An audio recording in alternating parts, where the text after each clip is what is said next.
கௌரியம்மாள் தாயாரே, காத்தென்னை தேற்றிடுவாய் காளி மகாதேவியரே, காலமெல்லாம் நின்னறிய காப்பெடுத்தே வாழ்ந்திடுவேன், எண்ணும் கருமங்கள் இனிதாக முடித்துவிடு.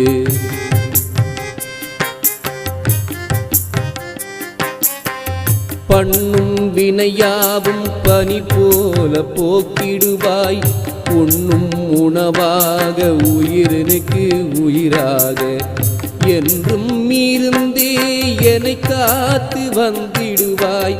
காடும் கடந்து வந்தேன், மலையும் கடந்து வந்தேன்,